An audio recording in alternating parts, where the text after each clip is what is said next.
ভারত সরকারের আওতায় যারা বসবাস করি, যারা ভারতবর্ষের নাগরিক হয়েছি, ভারতবর্ষের আওতায় থাকতে গেলে একটা কার্ড আমাদের করতে হয়, যে কার্ডটার নাম হচ্ছে আধার কার্ড।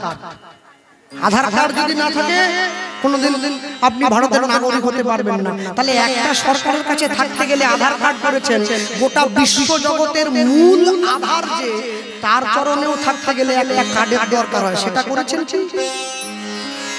যে কার্ডটার নাম হচ্ছে প্রেম ভক্তি রূপী কার্ড। আধার কার্ডটা বেঁচে থাকতে কাজে লাগে, আর কৃষ্ণ নাম প্রেম রূপী কার্ডটা মরে যাওয়ার পরে কাজে লাগে। শ্মশানে কার্জনে কাঁধে নিয়ে চলে যায়। যেদিন প্রথম তুমি এসেছিলে ভবে, তুমি কেঁদেছিলে হেসেছিলে সবে, এমন জীবন তুমি করিবে গঠন, যেদিন মরণে হাসিবে তুমি কাঁদিবে ভুবন। যেদিন জন্ম হয়েছিলাম আমি কেঁদেছিলাম, আমায় দেখে সবাই হেসেছে। জীবন এমন ভাবে গঠন করতে হবে, যেদিন আমি যাওয়ার সময় হাসতে হাসতে চলে যাব, আমায় দেখে সবাই কাঁদবে। তাকে বলে জীবন। তাহলে কিসের জীবন? মনে রাখবেন, সব সময়ের জন্য।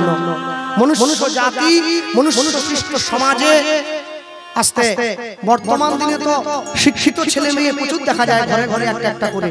কিন্তু আজ থেকে 150 বছর পূর্বে এত শিক্ষিত ছেলে মেয়ে ছিল না বাড়িতে বাড়িতে। হ্যাঁ, এখন তো তবে আর যা করে হোক, কেউ রাগ করবেন না আমার কথায়। পশ্চিম বাংলায় আমরা কিন্তু ভালো আছি বলতে হবে। হ্যাঁ, 20 পেলে পাস, কাউকে রাখছেনি সরকার, বলে এক কাছ থেকে সব কোনো বেরিয়ে চলে যায়। কিন্তু এতে যে লাভের লাভ কি হবে কেউ বলতে পারবে না। আজ থেকে 150 বছর আগে যে ছেলেটা শিক্ষিত হলো, আজ থেকে 150 বছর পূর্বে যে ছেলেটা শিক্ষিত হয়েছিল, সেই ছেলেটার নাম ছিল নরেন্দ্রনাথ দত্ত, যার পরবর্তী নাম স্বামী বিবেকানন্দ। নরেন্দ্রনাথ দত্তের সবথেকে প্রিয় বন্ধুর নাম কে? বিদ্যাসাগর মহাশয়। তার কাছে গিয়ে জিজ্ঞাসা করছে, বিদ্যাসাগর কে আমায় বলতে পারো, আমি শুনেছি মনুষ্য জীবনের লাভ হলে নাকি গুরু দীক্ষা নিতে হয়, একটা গুরুদেবের খোঁজ দাও না, দীক্ষা নাও। বিদ্যাসাগর মশাই বলছেন, কামারপুকুরে একজন লোক আছে, কামারপুকুরে, যার নাম গদাধর চট্টোপাধ্যায়। কেউ কেউ তাকে ভালোবেসে শ্রীরামকৃষ্ণ বলে ডাকে।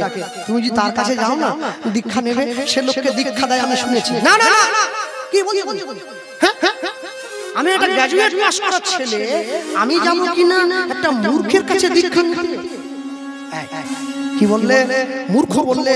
শোনো, মানুষের পোশাক বেশভূষা দিয়ে মানুষের গুণ বিচার করবে না, মানুষের আচরণ দেখে তাকে বিচার করবে না, তার ব্যবহার দেখে তাকে বিচার করবে। সে কেমন? বিবেকানন্দ বলছে, আমি সবার সামনে যেতে পারবো না, আমাকে ছোট হতে হবে, আমি রাতের অন্ধকারে যাব। রাতের অন্ধকারে চাদর মুড়ি দিয়ে কামারপুকুরে চলে গিয়েছে। রামকৃষ্ণ পরমহংসদেবের কুটিরের সামনে দাঁড়িয়ে আছে, দরজাটা আলতো করে ভেজানো আছে। বিবেকানন্দ দরজাটা ঠেলে উকি বাড়িয়ে দেখছে, যে লোকটাকে মূর্খ বলে সম্বোধন করেছিল, সেই লোকটা রাতের অন্ধকারে প্রদীপ জ্বালিয়ে খসখস করে কি যেন দোয়া ডুবে কালি ডুবিয়ে খসখস করে লিখে চলে যাচ্ছে। চমকে উঠল, কি হলো? যে মূর্খ হয় সে লিখছে কি করে? রামকৃষ্ণদেব পিছন দিকে না তাকিয়েই পিছন থেকে প্রশ্ন করলেন, কে? নরেন এলি?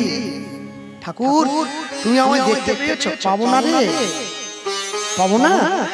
মা তো আমাকে সেই শক্তি দিয়েছে রে, এতদিন পর্যন্ত আমার এই ছোট্ট কুটিরে কোনো পাপের গন্ধ ছড়ায়নি। আজকে প্রথম মনে হলো আমার কুটিরে একটা অহংকারীর কারো পা পড়েছে, কুটিরটা কেঁপে উঠলো। তাই তোকে জিজ্ঞাসা করলাম, বুঝে নিয়েছি তুই এসেছিস। ঠাকুর, আমি কি ভেতরে আসবো? আসিসনি, দাঁড়া, আমি যাচ্ছি। কেন আমি আসবো না?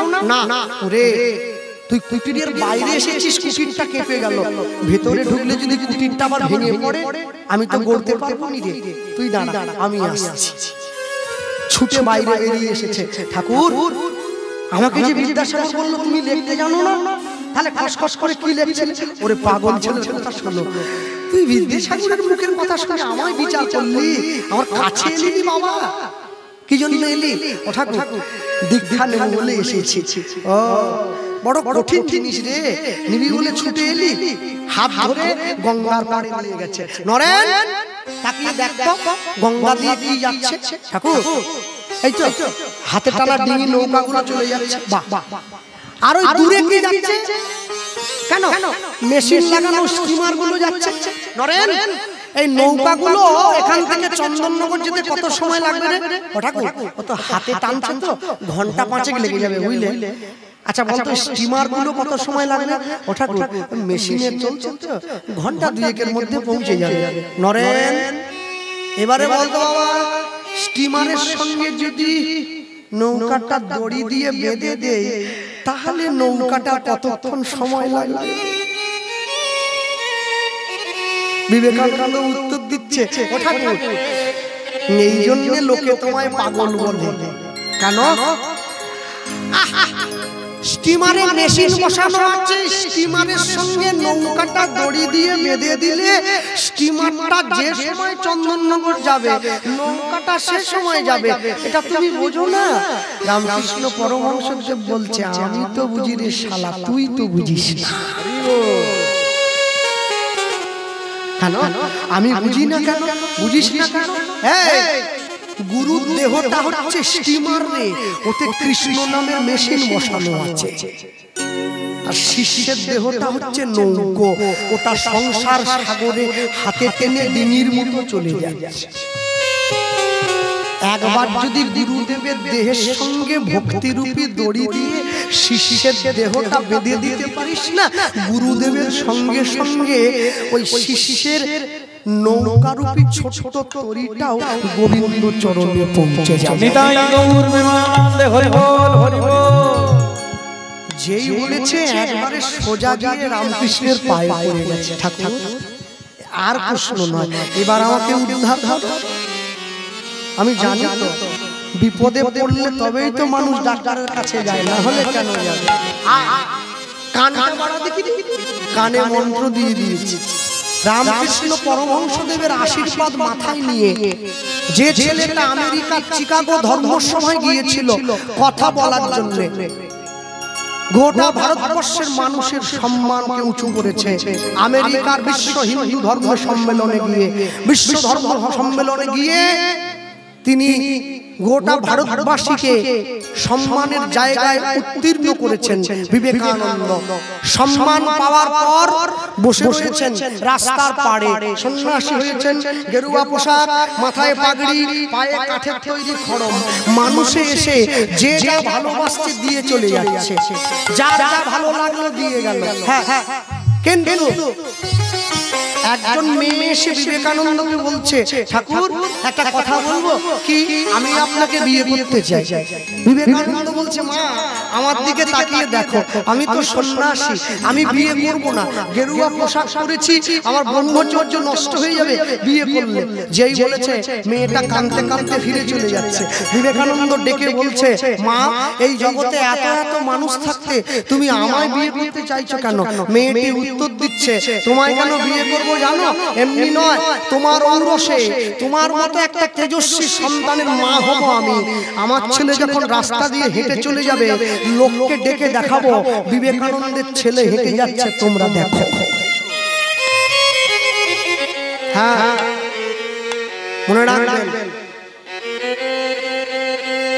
এ কথা কোনো ইউটিউব দেখে এর তার নকল করে চুগলিবাজি করে বলা কথা নয়। সাধু বৈষ্ণবের চরণে ঘুরে অর্জন করে তারপরে আপনাদের কাছে প্রকাশ করছি। আমাকে অনেকে প্রশ্ন করে গানে গেলে, বলো কি আপনি এত কথা বলেন, সঠিক করে একটু বলে দিয়ে যাবেন কি ঝাঁটাটা কোন দিকে রাখলে ঘরে করলাম? আমি বলতে পারবো না, আমি পারবো না, বলতে পারবো না। কেন? যে হাত দেখে তাকে গিয়ে জিজ্ঞাসা করবো। তো জ্যোতিষী আমি জ্যোতিষ। বিবেকানন্দ মনে মনে ভাবছে, নারী জাতির মনে কষ্ট দিয়ে সন্ন্যাসী হওয়া যাবে না। মেয়েটাকে ডাক দিয়ে বলছে, এই হচ্ছে ভারতবর্ষের সাধু। ডাক দিয়ে কি বললো জানো? মা তোমার দরকার আমার মতো একটা ছেলে, তাই তুমি আমার বিয়ে করবে? হ্যাঁ হ্যাঁ, আমিও তো খুঁজছিলাম অনেকদিন, আমারও দরকার তোমার মতো একটা মা। আজ থেকে একটা বুদ্ধি করো, তুমি আমাকেই তোমার ছেলে বানিয়ে নাও, তাহলে আমার মতো ছেলেও তুমি পেয়ে গেলে, আর আমার ব্রহ্মচর্যটাও অটুট থেকে গেল, আর বিয়েও করতে হবে না। মাকে মাদার আর্থারের নোবেল ভগ্নী নিবেদিতা, ছেলেকে বিবেকানন্দ। মনে রাখবেন, ভারতবর্ষের মানুষ কোনোদিন কারো কাছে নিতে শেখেনি, দিতে শিখেছে দু হাত ভরে। সারা জীবন ইংরেজ যখন ভারত থেকে চলে যায় শুধু সোনা নিয়ে গেছে 800 জাহাজ, তারপরেও আমরা বেঁচে আছি। কেন জানো? আমাদের সংস্কার আমাদেরকে ধরে রেখেছে। এখনো দুঃখ লাগে, একাদশীর দিন মা তার ছেলেকে ডিম ভাজা করে খাওয়ালো। আমি গিয়ে মাকে বললাম, কাকিমা ছেলেটাকে আজকে ডিম ভাজা করে খাওয়ালে? মা তার ছেলেকে ভোলাচ্ছে, ও না জেনে খেলে কিছু হবে না, খেয়ে না দেখি আমার বাড়ির আবদার কি না জেনে খেলে কিছু হবে না, জেনে ঘুমের ওষুধ খেলে ঘুম পাবে, খেয়ে না দেখি। ক্ষতি তোমার যা হওয়ার আগেই হয়ে গেছে।